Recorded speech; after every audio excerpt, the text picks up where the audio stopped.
Muito boa tarde, excelências. Me chamo Milton José da Silva Neto.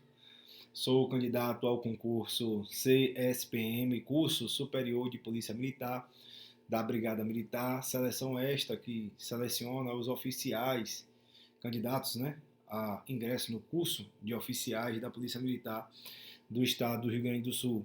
Quero, desde logo, externar toda a minha deferência, toda a minha meu respeito à banca que me examina, pessoas de grande envergadura no ramo do direito ao qual se debruçam. Quero externar também toda a minha satisfação em estar participando de um concurso dessa envergadura.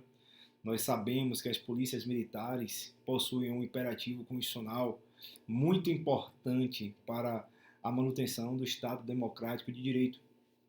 Sabemos que a Constituição Federal, no seu artigo 144, ela delimita vários imperativos, várias atribuições à Polícia Militar: manutenção da paz social, preservação da ordem pública, é a polícia que desempenha a função preventiva, ostensiva, é a polícia que tem o primeiro contato com a sociedade.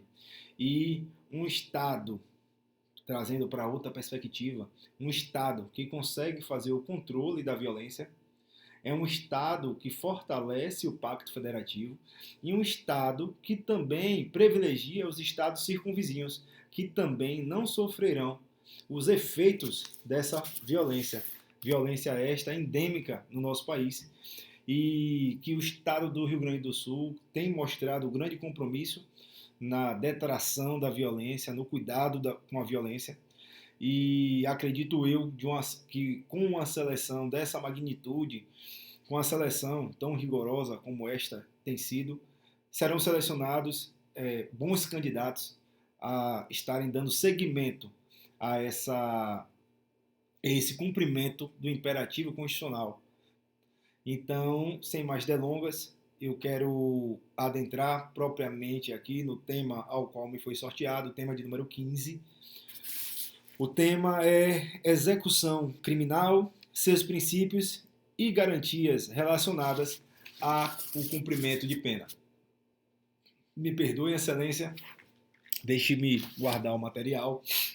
Excelência, o ramo da execução penal é um ramo autônomo do direito. Nós sabemos que, segundo o princípio da legalidade, um princípio que comporta outros dois princípios da anterioridade e o princípio da reserva legal. O princípio da anterioridade vai nos dizer que, para que alguém possa sofrer uma reprimenda legal, é necessário que antes da existência dessa conduta tenha tipificado em um código a delimitação dessa conduta e a pena aplicada para essa conduta. Além disso, a reserva legal irá nos dizer que somente a lei é quem pode fazer essa delimitação de condutas e compete privativamente à União, como nós sabemos, legislar sobre o direito penal, incluindo o direito penal militar e o direito processual penal militar. Então, nessa perspectiva, temos quando alguém negligencia, quando alguém incorre em um fato típico, em um fato delimitado no Código de Processo Penal, no Código Penal Militar, melhor dizendo, porque o Código Penal Militar nada mais é que o direito material, o direito substantivo, e o direito processual penal militar é o direito adjetivo, é o direito instrumentalizador, porque o direito penal militar ele é estanque, ele não tem, podemos dizer assim, uma aplicabilidade prática. Já o direito processual penal militar, ele tem o objetivo de instrumentalizar, trazer um viés prático para esse direito. Então, quando alguém negligencia esses ditames, essas ordenanças trazidas por uma convenção social, surge para o Estado jus puniendi, o direito punitivo do Estado. Porém, esse direito de punir, esse direito punitivo que está na mão do Estado, não pode ser usado de forma indiscriminada. Existe todo um regramento para que o Estado exerça o seu jus puniendi. E as penas também possuem esse regramento. A execução penal possui esse regramento. Na verdade, a execução penal ela está sujeita a vários princípios norteadores da execução penal, e esses princípios fazem essa moderação do poder punitivo do Estado, para que o Estado não venha punir seus cidadãos de forma indiscriminada, de forma inquisitiva, sem ouvir, sem existir uma sentença condenatória transitada em julgado. Então, a execução penal, ela nasce após o trânsito em julgado de uma sentença criminal condenatória. Então, pincelando um pouco sobre um viés teórico, nós temos, então, o Estado irá cercear a liberdade de locomoção do indivíduo e também outras liberdades ele pode cercear em prol da coletividade, em prol da harmonia social, em prol da paz pública.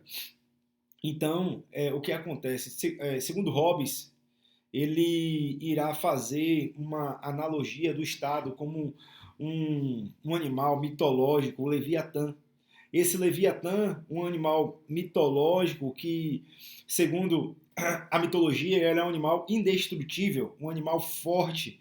E este animal faz a proteção dos animais menores. Só que, para que este animal, este Leviatã, na figura do Estado, representando o Estado, melhor dizendo, ele venha fazer a proteção destes animais menores, trazendo para uma analogia os cidadãos, ele cerceia algumas liberdades individuais desses animais menores. Essa é uma analogia trazida por Thomas Hobbes e a teoria denominada a teoria do contrato social. De forma tácita, porque de forma efetiva ninguém assinou um contrato, mas de forma tácita, ao longo da conformação social, ao longo do surgimento da sociedade, que existia um passo a passo para que a sociedade chegasse até onde está hoje. Então, são contratos tácitos, contratos que não são expressos, mas que são convenções sociais. Então, o Estado, ele cerceia direitos individuais em prol do bem da coletividade, em prol do bem comum. Nessa perspectiva, nós vamos ter alguns princípios limitadores desse poder punitivo do Estado. Nós vamos ter alguns princípios. Nós temos o princípio da humanidade. A Constituição Federal, na sua literalidade, ela irá proibir penas de morte, salvo em caso de guerra declarada. Em tempo de paz, a pena de morte não é permitida. Penas cruéis, trabalhos forçados, penas de banimento. Então, isso nada mais é que a humanização da pena. Isso é a humanização da pena. Só trazendo uma ressalva, Excelência, eu só quero fazer uma ponte aqui e delimitar quais são os objetivos. Qual o objetivo da pena? A pena possui 3 objetivos. A pena tem o objetivo de prevenção, de retribuição e ressocialização. Me perdoe, Excelência. A prevenção, ela objetiva que não ocorram mais delitos dessa natureza. Me perdoe, Excelência. A retribuição, ela visa trazer uma reprimenda legal para quem incorra no tipo penal, e a ressocialização nada mais é que a reintrodução desse indivíduo, ora punido, para o seio social, para que ele possa restabelecer as suas relações sociais e estar ressocializado. Esses são os objetivos da pena. Agora, voltando aos princípios, tinha falado dos princípios norteadores das penas, falei do princípio da humanização, princípio da dignidade da pessoa humana, os tratamentos cruéis, desumanos, degradantes, ora utilizados em outras épocas do nosso país, não são mais permitidos, porque o novo regramento, a Constituição Federal de 1988, os tratados de direitos humanos que o Brasil se obriga que o Brasil pactuou, não permitem essa atuação indiscriminada do Estado, essa atuação inquisitiva do Estado. Então, princípio da intranscendência da pena, a pena não passará da pessoa do condenado. Se eu fui o responsável pelo delito, sou eu quem devo ser responsabilizado por esse delito. Princípio da dignidade da pessoa humana, humanidade, intranscendência da pena, princípio da legalidade. Toda a atuação na execução penal militar deverá estar pautada na legalidade. A legalidade é estrita. Nós sabemos que a legislação é a nossa principal fonte do direito. Então, todas as ações de execução deverão estar pautadas nesse imperativo legal. Então, excelências, nós temos esses princípios norteadores, princípio da legalidade, intranscendência, princípio do nebis idem, que é da proibição do indivíduo ser condenado mais de uma vez pelo mesmo fato. Isso são instrumentos, na verdade, eles são princípios norteadores da execução penal no âmbito do processo penal militar.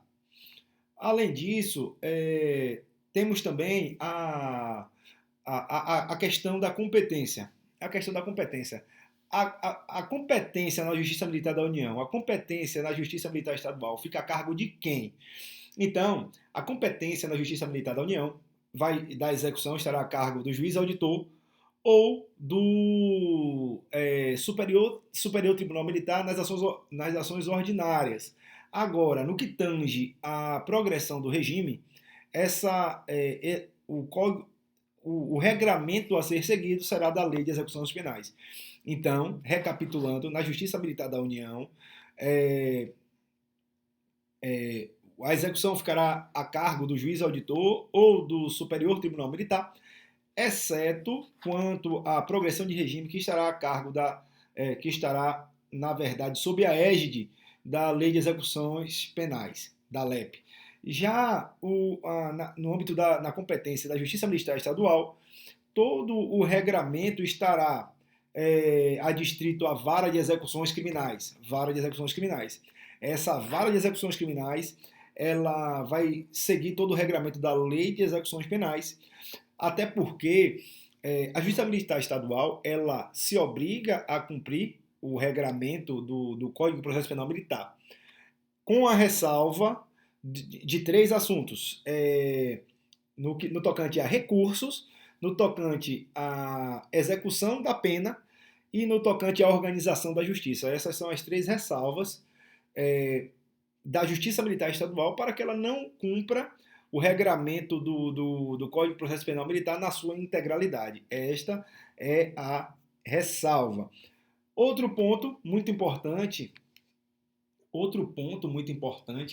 a ser considerado é onde será cumprido essa sentença. No caso do oficial, será cumprida em um recinto militar. No caso do oficial, esta sentença será cumprida, essa execução será cumprida em um recinto de estabelecimento militar. Já no caso da praça, será cumprida no estabelecimento penal militar. Estabelecimento penal militar. E vale dizer também que nesta execução, os presos disciplinares que estão lá por transgressões disciplinares deverão estar afastados dos presos, com condenação definitiva. E outro princípio norteador, que já me esqueci, excelências, outro princípio norteador desse poder punitivo do Estado é a pessoalização da pena, não, me perdoe, excelência, é como se fosse a personalização da pena. O direito processual penal militar, ele proíbe o uso de penas genéricas, penas com uma formatação padrão para todos os indivíduos. Não, isso não pode ocorrer. Cada pena cada responsabilização deve ser considerada caso a caso. Todas as nuances do caso, todos os antecedentes do indivíduo devem ser considerados. Então, existe essa vedação a uso de uma pena, de uma sentença padrão para vários casos. Outro ponto a ser considerado é quais são as penas previstas no Código de Processo Penal Militar, as penas principais, e quais seriam também as penas acessórias previstas no Código de Processo Penal Militar. As penas principais previstas no Código de Processo Penal Militar são pena de morte, reclusão, detenção, prisão e impedimento. Pena de morte a ser executada por fuzilamento. Essa pena de morte, para ser cumprida, ela é necessário que seja informado ao presidente da República e esta pena não seja cumprida em até 7 dias dessa comunicação ao presidente. Se estiver em zona de guerra e isso afetar a hierarquia e a disciplina, poderá ser imediatamente executado. Nós temos a pena de reclusão, detenção, prisão. Impedimento é a pena relacionada ao insubmisso. E as penas acessórias? Quais são as penas acessórias? As penas acessórias são perda do posto da patente, indignidade com oficialato, incompatibilidade com oficialato, exclusão das Forças Armadas, perda da função pública ainda que eletiva, inabilitação para o exercício da função pública, suspensão dos direitos políticos e incapacidade do exercício do poder familiar, tutela e curatela. Estas são as hipóteses de penas acessórias. Essas são as hipóteses de penas acessórias. E o quantum de pena? Com relação à reclusão, a pena máxima é 30 anos. Com relação à detenção, a pena máxima são 10 anos. Vale dizer que na unificação de pena, numa pena de reclusão e detenção, o máximo de pena aplicado seriam 45 anos. E será cumprido primeiro a pena de reclusão. Então, esta foi a explanação. Vamos trazer agora a fundamentação da legislação. Qual é a legislação que lastreia essa execução no âmbito do Código de Processo Penal Militar? Então, o que lastreia a execução penal no âmbito do Código de Processo castrense é o Código de Processo Penal Militar. É o principal norteador, é o principal instituto jurídico que irá delimitar me perdoe, Excelência, a maneira de atuação da execução. Além disso, nós temos a Constituição Federal, vários imperativos constitucionais têm relação com a execução penal. A exemplo, a limitação do poder punitivo do Estado, a humanidade, a intranscendência da pena, tudo isso são institutos já previstos na Constituição Federal, no seu artigo 5º e no inteiro teor da Constituição Federal de 1988. Então, também os tratados de direitos humanos, tratados internacionais de direito humano, que o Brasil seja signatário, o Pacto de São José da Costa Rica, a Declaração Universal de Direitos Humanos, que tem um viés meio que orientador, mas também traz direcionamentos para a execução penal.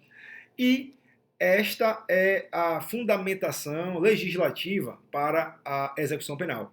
E um exemplo prático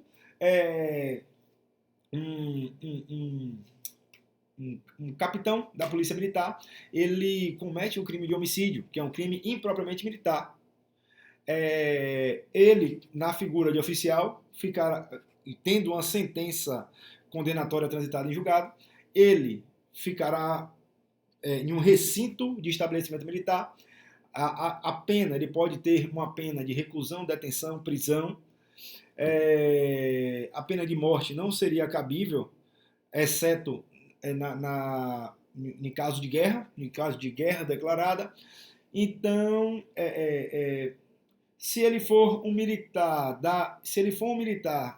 da União, ele estará sujeito à Justiça Militar da União, onde essa execução estará a cargo do juiz auditor e do Superior Tribunal Militar, no caso das ações ordinárias, e se ele for militar estadual, esta execução estará sob a égide da Lei de Execuções Penais. Este foi um caso prático para que, e vale dizer também que todo o regramento dessa execução deverá estar balizado na humanidade da pena, intranscendência, dignidade da pessoa humana, do nebis idem, que é a impossibilidade dele ser respondido duas vezes pelo mesmo fato.